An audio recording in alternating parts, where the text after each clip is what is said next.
बिस्मिल्लाहिर्रहमानिर्रहीम अस्सलाम वालेकुम। 9th बायोलॉजी और चैप्टर 6 हमने स्टार्ट किया। चैप्टर का नाम है इंजाइम्स। तो इंजाइम्स में आज जो हमने पढ़ना है वो है करैक्टरिस्टिक्स ऑफ इंजाइम, इंजाइम की खसूसियात। तो ये बहुत इंपॉर्टेंट लेक्चर है आज का और ये बोर्ड पॉइंट ऑफ व्यू से भी एक इम्पोर्टेंट लॉन्ग क्वेश्चन के तौर पे बोर्ड पे आता है। अब इसमें सबसे पहली चीज़ जो याद रखने वाली है वो ये है कि इंजाइम की टर्म सबसे पहले किसने यूज़ की।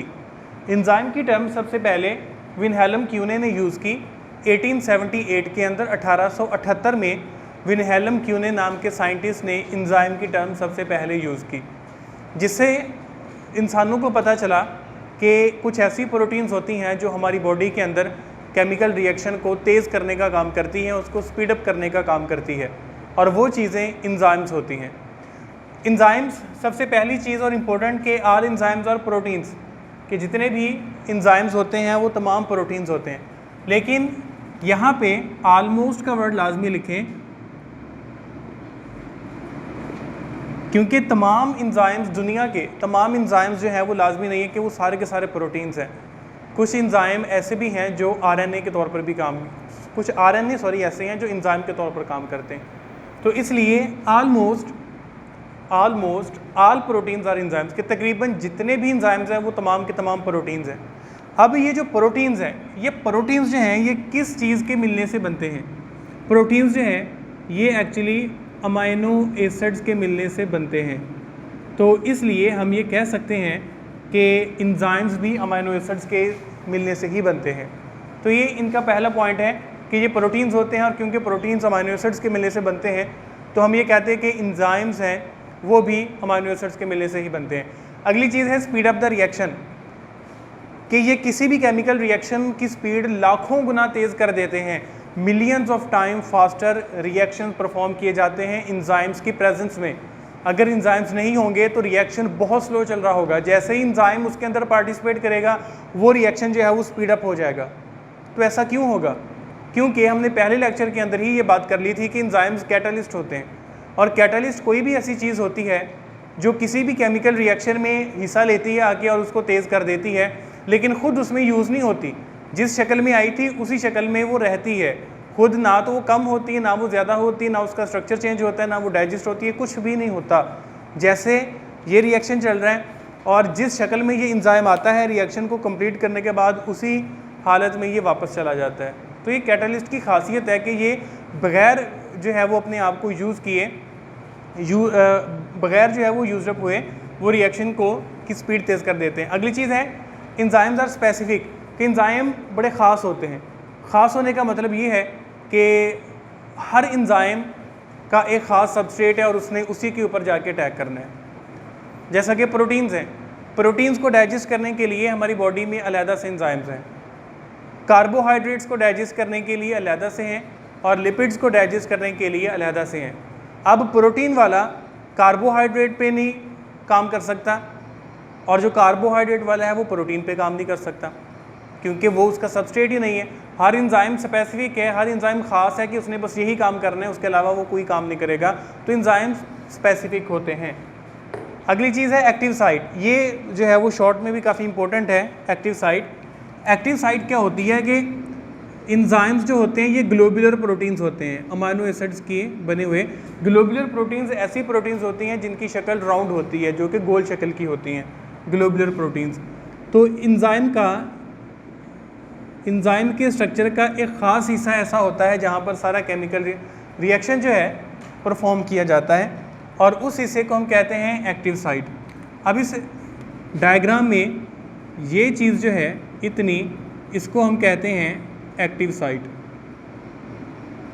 ये एक्टिव साइट है, यहीं पर सारे रिएक्शंस परफॉर्म किए जाते हैं। ठीक है, chemical reactions are restricted to a small portion of enzyme is called active site, कि जो केमिकल रिएक्शन है वो एंजाइम के एक ख़ास हिस्से तक महदूद होते हैं और एंजाइम के उस खास हिस्से को एक्टिव साइट कहा जाता है। नेक्स्ट चीज़ है इनहेबिटर्स एंड एक्टिवेटर्स। क्या होता है? इनहेबिट का लफ्ज़ी मायने होता है रोकना। इनहेबिटर रोकने वाले, एक्टिवेटर किसी चीज़ को एक्टिव करने वाले, मुतहर्रिक करने वाले, उसको शुरू करने वाले। तो इनहेबिटर्स क्या होते हैं? कुछ केमिकल्स ऐसे होते हैं कि जब किसी भी रिएक्शन के अंदर इंजाइम्स की क्वांटिटी ज़रूरत से ज़्यादा हो जाती है तो हमने क्या करना होता है कि हमने उसमें से बहुत सारे इंजाइम्स को जो है वो कम करना होता है। हम फ़र्ज़ कर रहे हैं कि कोई ऐसा हमारी बॉडी में रिएक्शन परफॉर्म हो रहा है जिसमें इंजाइम बहुत ज़्यादा है और हमारी बॉडी ये चाहती है कि इसमें इंजाइम इतने ज़्यादा ना हो बल्कि कम हो। तो फिर कुछ ऐसे केमिकल्स उस रिएक्शन के अंदर इंटर हो जाएंगे जो इनहिबिटर्स कहलाएंगे। वो क्या काम करेंगे आके कि वो बहुत सारे इंजाइम्स की एक्टिव साइट के ऊपर आकर कब्जा कर लेंगे यहाँ पे, और जब एक्टिव साइट पर कब्जा हो जाए, किसी भी इंजाइम की एक्टिव साइट पर कब्जा हो जाए, तो वो इंजाइम काम करने के लायक नहीं रहता। तो ये इनहिबिटर्स होते हैं जो इंजाइम्स को रोकने के लिए यूज़ किए जाते हैं। ये जितने भी जहर होते हैं जो इंसान खाते हैं सुसाइड वगैरह के लिए, वो सारे के सारे इनहिबिटर्स कहलाते हैं, क्योंकि वो बॉडी के अंदर जाके इंजाइम्स, बहुत सारे इनहिबिटर्स बॉडी के अंदर जाके इंजाइम्स की एक्टिव साइट को ऑक्यूपाई कर लेते हैं, कब्जा कर लेते हैं, छोड़ते नहीं हैं, जिसकी वजह से जितना भी मेटाबॉलिज्म है वो सारा डिस्टर्ब हो जाता है इंसानों का। एक्टिवेटर्स कह लें कि कुछ ऐसे एजेंट्स होते हैं जो इंजाइम्स की पैदावार को बढ़ाने के लिए इस्तेमाल किए जाते हैं, कि जब हमारी बॉडी को इंजाइम्स की ज़्यादा ज़रूरत है तो वो इंजाइम्स ज़्यादा से ज़्यादा पैदा करने वाले जो एजेंट्स होंगे वो एक्टिवेटर्स कहलाएंगे। अब मोस्ट इम्पोर्टेंट पार्ट आज के टॉपिक का, कोफैक्टर्स के कोफैक्टर्स क्या होते हैं। इसके लिए ज़रा इसको समझें। हमने कहा कि इंजाइम्स जो हैं वो ग्लोबुलर प्रोटीन्स होते हैं और इनकी ख़ास जगह होती है जहाँ पे रिएक्शन होता है, वो एक्टिव साइट होती है। फ़र्ज़ करें कि ये सारे का सारा जो है ये अमाइनो एसिड्स का बना है, मतलब कि प्रोटीन्स का बना है। तो हम अपनी आसानी के लिए क्यों न काम करें, हम इसको बॉक्सेस में डिवाइड कर देते हैं।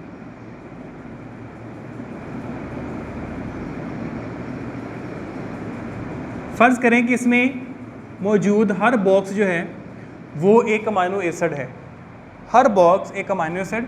आपकी आसानी के लिए मज़ीद करते हैं कि प्रोटीन ही लगा लें, ठीक है, कि हर बॉक्स एक अमाइनो एसिड है जिसके मिलने से प्रोटीन बना है। लेकिन इसमें एक ब्लॉक ऐसा है कि जो प्रोटीन नहीं है, वो कुछ और है। वो कोई आयन हो सकता है, मेटल का आयन, या कुछ दूसरा ऑर्गेनिक कंपाउंड हो सकता है, जैसा कि हीम हो गया, फ्लेवन हो गया, और कोई विटामिन भी हो सकता है, कुछ भी हो सकता है। अब फ़र्ज़ कर लें कि ये जो ग्रीन वाला पार्ट है ना, ये वो पार्ट है जिसको हम कहेंगे कि ये प्रोटीन नहीं है, ये कुछ और है, तो हम इसको कहेंगे नॉन प्रोटीन पार्ट। ये है इंजाइम का नॉन प्रोटीन पार्ट। और जो भी इंजाइम होते हैं, लाजमी नहीं कि सारे इंजाइम्स, कुछ इंजाइम ऐसे भी हैं कि जिनके पास नॉन प्रोटीन पार्ट नहीं है लेकिन फिर भी वो अच्छा काम करते हैं। लेकिन कुछ इंजाइम डिपेंड होते हैं इसके ऊपर, कुछ इंजाइम इसके बगैर काम ही नहीं करते। तो कुछ इंजाइम्स ऐसे होते हैं कि जिनको अपना काम मुकम्मल एफिशिएंसी के साथ करने के लिए एक ऐसे मॉलिक्यूल की ज़रूरत होती है जो प्रोटीन ना हो, वो विटामिन हो, वो कह लें कि कोई दूसरा ऑर्गेनिक कंपाउंड ही हो, या कह लें कि वो कोई आयन ही क्यों ना हो, आयरन का जो है वो आयन हो जाए, कुछ भी हो जाए, लेकिन प्रोटीन ना हो, बस नॉन प्रोटीन पार्ट हो। तो ऐसे नॉन प्रोटीन पार्ट को कहते हैं कोफैक्टर। क्लियर है? ये बहुत इजी है कि ये कोफैक्टर होता है non protein part of enzyme, जो कि इनऑर्गेनिक भी हो सकता है जैसा कि मेटल आयन, और कोई ऑर्गेनिक भी हो सकता है जैसा कि हीम हो गया, फ्लेवन हो गया, वगैरह वगैरह। अब आगे अगर आप इसकी टाइप्स के ऊपर आ जाए ना, तो वो भी ईजी ही हैं कि अगर ये वाला जो कोफैक्टर है, अगर तो ये इस एंजाइम से अलहदा हो सकता है, तो इसका मतलब है कि इस कोफैक्टर का एंजाइम के साथ बना हुआ बॉन्ड कोई इतना ख़ास मजबूत नहीं है, थोड़ा सा वीक है, लूजली बॉन्ड है। तो अगर तो कोई कोफैक्टर एंजाइम के साथ लूजली बॉन्ड हो तो इसको हम कोएंजाइम कहेंगे, रहेगा कोफैक्टर ही, लेकिन इसकी जो टाइप का नेम होगा वो होगा कोएंजाइम। और अगर ये टाइटली बॉन्ड है, ये इसके साथ जुड़ा हुआ है, इससे सेपरेट नहीं हो रहा, तो फिर हम उसको कहेंगे प्रोस्थेटिक ग्रुप। ठीक है, तो ये बहुत ईजी है, टाइटली बॉन्ड हो गया तो प्रोस्थेटिक ग्रुप, लूजली बॉन्ड हो गया तो कोएंजाइम। अब लास्ट चीज़ और लास्ट पॉइंट है मेटाबॉलिज्म पाथवे। मेटाबॉलिज्म पाथवे क्या है?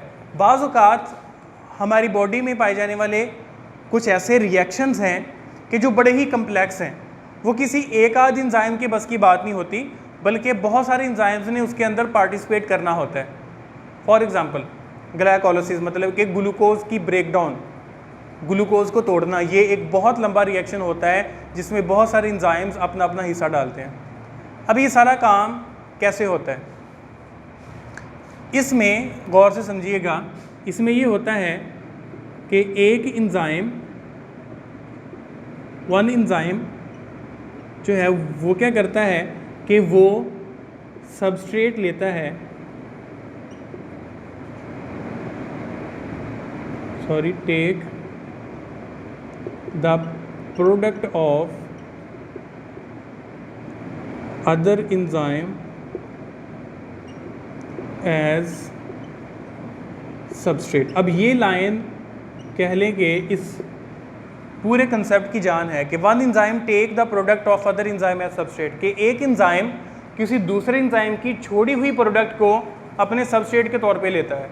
तो इसको समझे ज़रा कि ये कैसे होता है। तो यहाँ पे हम कुछ एंजाइम्स की सीरीज़ बनाएंगे। फ़र्ज़ किया कि ये एक ऐसा केमिकल रिएक्शन है जिसमें 4 एंजाइम्स काम कर रहे हैं।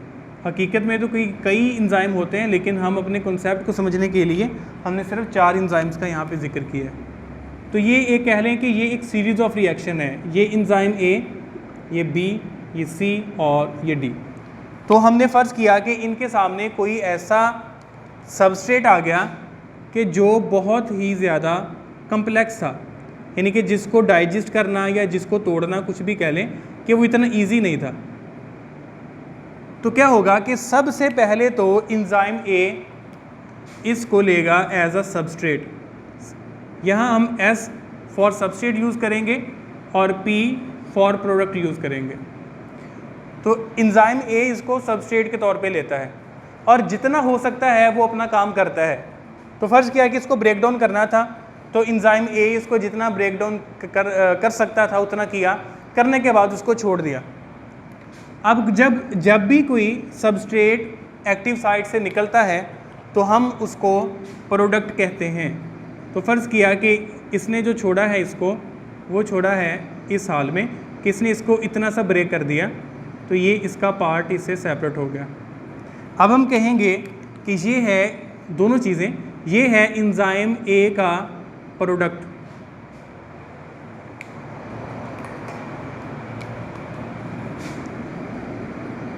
ये है एंजाइम ए का प्रोडक्ट। अब ये जाएगा एंजाइम बी के पास। आप ज़रा गौर करें कि ये स्टेटमेंट अब कुछ सही साबित हो रही है कि एंजाइम बी जो है वो एंजाइम ए के प्रोडक्ट को सबस्ट्रेट के तौर पर ले रहा है। अब ये जो है, अब ये पहुंच जाएगा इसके अंदर। अब ये बी क्या करेगा कि बी भी जितना ब्रेक कर सकता है इसको करेगा, करने के बाद इसको जो है वो आगे भेज देगा। अब इसने इसको जितना किया, चले हम इसको रेड से लिखते हैं, वो ब्लैक जो है वो ज़्यादा क्लियर नहीं है। तो ये ए का सबस्ट्रेट था और इसने इसको प्रोडक्ट बना के छोड़ा। फिर ए के प्रोडक्ट को बी ने एज अ सबस्ट्रेट के तौर पे लिया और फिर जब उसने अपना काम करने के बाद उसको अपने अंदर से निकाला तो फ़र्ज़ किया कि वो उसको मज़ीद ब्रेक कर चुका था। एक पार्ट तो ए ने ब्रेक कर दिया था ना, अब ये दूसरा पार्ट जो है ये बी ने ब्रेक कर दिया। अब हम कहेंगे कि ये बी का प्रोडक्ट है। अब बी के प्रोडक्ट को यूज़ करेगा सी और एज अ सबस्ट्रेट यूज़ करेगा। तो फ़र्ज़ किया कि ये जी पहुंच गया सी के पास, तो सी ने भी अपना केमिकल रिएक्शन किया और इसको जितना ब्रेक कर सकता था किया और करने के बाद इसको लीव कर दिया। ये ए ने ब्रेक किया था, ये बी ने ब्रेक किया था और फ़र्ज़ किया कि सी ने थोड़ा सा ब्रेक किया, लेकिन अभी भी इसका कुछ हिस्सा रहता है। अब ये है सी का प्रोडक्ट। आपने यही चीज़ बेटा याद रखनी है कि जब भी कोई चीज़ एक्टिव साइट पर आती है तो वो सबस्ट्रेट कहलाती है और जब उसको छोड़ के जाती है तो वो प्रोडक्ट बन चुकी होती है। तो यही हम यहाँ पे देख रहे हैं कि बस अब आखिरी जो है, आखिरी दफ़ा ये सी का छोड़ा हुआ प्रोडक्ट जो है वो जाएगा डी के पास और एज अ सबस्ट्रेट ही जाएगा। और डी क्या करेगा कि इस सबस्ट्रेट को लेकर इसको जितना मज़ीद ब्रेक कर सकता था करेगा और एट द एंड जो है वो जो फाइनल प्रोडक्ट है वो रिलीज़ कर दी जाएगी। ये बेटा फाइनल प्रोडक्ट इसकी होगी रिलीज़। तो ये है हमारे पास final product. This is called metabolic pathway, कि जिसमें हर दूसरा एंजाइम पहले इंजाइम की छोड़ी हुई प्रोडक्ट को एज अ सबस्ट्रेट के तौर पे लेता है। तो इसकी एग्जांपल नहीं लिखी हुई बुक पे, लेकिन आप लिख लें, इसकी एग्जांपल है फॉर एग्जांपल ग्लाइकोलाइसिस, यानी कि ब्रेक डाउन ऑफ ग्लूकोज। तो ये हमारा आज का लेक्चर था जिसमें हमने करैक्टरिस्टिक्स ऑफ एंजाइम के बारे में स्टडी किया। इंशाल्लाह नेक्स्ट हम मज़ीद टॉपिक्स पे बात करेंगे। तब तक के लिए अपना ख्याल रखिएगा। अल्लाह हाफ़िज़।